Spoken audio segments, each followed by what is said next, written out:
Hello बच्चों, let's read the question. कह रहा है ए m/10 solution of potassium ferrocyanide. m/10 का मतलब होता है कि जो सॉल्यूशन है उसकी जो मोलैरिटी है, ओके बच्चों, वो आपको कितने दे रखे हैं, 1/10 मोलर आपको दे रखी है। It is 46% dissociated. 46% डिसोसिएटेड का मतलब है डिग्री ऑफ डिसोसिएशन आ जाएगी आपके 46/100 equal to 0.46 at 18 degree Celsius. Temperature दे रखा है आपको 18 degree Celsius. What will be its osmotic pressure. तो ऑस्मोटिक प्रेशर बताना है क्या होगा। तो देखो बच्चों, ऑस्मोटिक प्रेशर क्या होता है बच्चों के, जैसे ये है, ओके, ये आपके कोई सेमी परमिएबल मेम्ब्रेन है जो केवल सोलवेंट के मॉलिक्यूल्स को पास होने देती है। इधर आपके पास में सोलवेंट है या कहो लो कंसंट्रेटेड सॉल्यूशन है, इधर आपके पास में सॉल्यूशन है या कहो हाई कंसंट्रेटेड सॉल्यूशन है।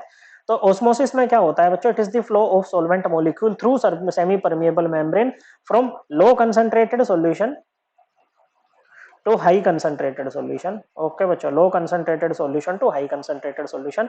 अब इस ऑस्मोसिस को बच्चों हम रोक भी सकते हैं, फ्लो ऑफ सॉल्वेंट को हम रोक भी सकते हैं सॉल्यूशन साइड में प्रेशर लगा के। And the pressure which just stops the flow of osmosis, उसी को हम क्या बोलते हैं, ऑस्मोटिक प्रेशर बोलते हैं बच्चों। पाई से डिनोट करते हैं। और ये एक कोलिगेटिव प्रॉपर्टी होती है जो कि केवल अमाउंट ऑफ सोल्यूट पर डिपेंड करती है, ना कि उसके नेचर पे बच्चों। ओके, तो ये किसके इक्वल होती है बच्चों, सी आर टी के इक्वल होती है, जहां पर सी क्या होती है बच्चों, molarity, R is the universal gas constant और टी होता है टेम्परेचर इन केल्विन। अब लेकिन क्या होता है बच्चों कि सपोज करो आपके पास में जैसे पोटेशियम फेरोसाइनाइड ही है बच्चों। ओके बच्चों, पोटेशियम फेरोसाइनाइड की अगर बात करें तो पोटेशियम फेरोसाइनाइड क्या होता है बच्चों, ये होता है आपका K4FeCN6। ओके बच्चों, this is potassium ferrocyanide. Okay बच्चों, तो ये क्या होगा बच्चों, पोटेशियम फेरोसाइनाइड कह रहे हैं 46% डिसोसिएटेड है। ओके, मतलब ये डिसोसिएट होगा अपने कॉन्स्टिट्यूएंट आयंस में। यहां पर करते हैं इसको, चलो, K4FeCN6, ये क्या होगा अपने कॉन्स्टिट्यूएंट आयंस, जिसमें इसमें के पास में 4 K+ हैं और FeCN6 4-, इस तरह से डिसोसिएट हो जाएगा बच्चों। अब डिसोसिएट होने के बाद में क्या हुआ, देखो सपोज करो आप इसका 1 मोल लेकर के चले थे और आपने कैलकुलेशन भी 1 मोल के हिसाब से कर दी, लेकिन इफेक्टिवली जो सोल्यूट के पार्टिकल्स हैं वो यहाँ पर 1 मोल से ज्यादा हो जाएंगे क्योंकि डिसोसिएशन हो गया बच्चों। तो ऐसे में क्या होता है, ये जो आपकी कैलकुलेटेड वैल्यू होगी कोलिगेटिव प्रॉपर्टी की और जो एक्चुअल वैल्यू आएगी बच्चों, उसमें क्या हो जाएगा, डिस्क्रिपेंसी आ जाएगी बच्चों। उसी डिस्क्रिपेंसी को दूर करने के लिए हम यूज करते हैं वेंट ऑफ फैक्टर। और वेंट ऑफ फैक्टर किसके इक्वल होता है, ये होता है इक्वल बच्चों actual value of colligative property divided by calculated value of colligative property. This implies जो पाई एक्चुअल, हमें यहाँ पर एक्चुअल वाला ही निकालना है बच्चों, ये किसके इक्वल होगा, आयोटा सी आर टी के इक्वल होगा। ओके बच्चों, तो आयोटा निकालने का एक फॉर्मूला और होता है बच्चों, ये होता है आपका टोटल मोल्स, और जैसे डिसोसिएशन हुआ है ऐसे एसोसिएशन भी हो सकते हैं, वो कोई दिक्कत नहीं है बच्चों। Okay, according to question. Okay बच्चों, total moles after dissociation. Okay, dissociation के बाद में कितने मोल्स होंगे upon total moles before dissociation. Okay बच्चों, डिसोसिएशन से पहले कितने मोल्स होंगे आपके पास में। ओके बच्चों, सपोज करो आप इसके ए मोल लेकर के चले थे बच्चों इनिशियल।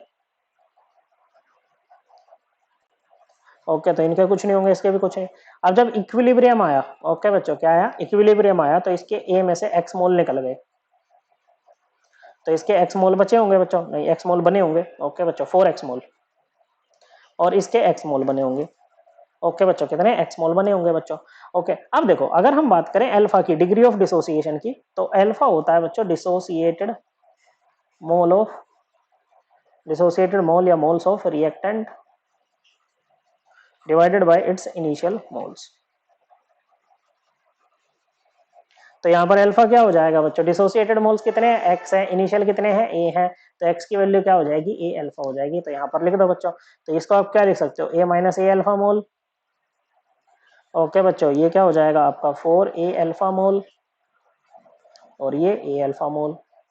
तो अब यहाँ से वेंटो फैक्टर की वैल्यू आप निकाल सकते हो। तो टोटल मोल्स कितने हो जाएंगे आपके पास में, मोल नहीं लिख रहे हैं बच्चों क्योंकि ये क्या हो जाएगा बच्चों, कट कैंसल आउट हो जाएंगे, तो सिंपली लिख दो A-A alpha plus 4A alpha plus A alpha upon A बच्चों, ये ए अल्फा से ए अल्फा गया बच्चों, यहाँ से ए हटा दो सारे, तो कितना बचेगा बच्चों, यहाँ से आयोटा आ जाएगा आपका 1+4 अल्फा। ओके बच्चों, क्या आ जाएगा बच्चों, ये आ जाएगा आपका 1+4 अल्फा। ओके, वैल्यू पुट करो, 1+4 इंटू 1.84, कितना आ गया बच्चों, ये आ जाएगा आपका, नहीं 1.84 नहीं बच्चों, 0.46 लिखना है ना। ओके, अल्फा की वैल्यू क्या है आपके पास में, ये रही 0.46 कितना आ जाएगा बच्चों? इसको कैलकुलेट करेंगे पूरे को तो ये आ जाएगा 2.84। क्या आ जाएगा बच्चों? 2.84 ये आ जाएगा बच्चों। बस निकाल लो ऑस्मोटिक प्रेशर। अब यहाँ से आपको ऑस्मोटिक प्रेशर कितना हो जाएगा? 2.84 क्या है बच्चों? ये आपका वेंटो फैक्टर है। मोलैरिटी है 1/10, इसको आप क्या लिखोगे? 1/10 मोल पर लीटर। आर की वैल्यू क्या लेंगे बच्चों? आर की वैल्यू हम एटीएम वाली लेंगे बच्चों। आर की वैल्यू प्रेशर की वॉल्यूम की यूनिट पर डिपेंड करती है बच्चों। जैसे वॉल्यूम लीटर में हो गई, प्रेशर एटीएम में, तो आर की वैल्यू हो जाएगी 0.0821 लीटर एटीएम पर केल्विन पर मोल। ओके बच्चों, मल्टीप्लाइड बाय 2।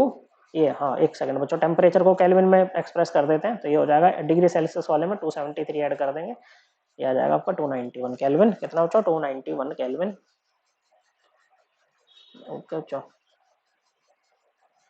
तो केल्विन से केल्विन, मोल से मोल, लीटर से लीटर, एटीएम में आपका आंसर आ जाएगा बच्चों। इसको कैलकुलेट करोगे तो ये आएगा आपका 6.78 एटीएम।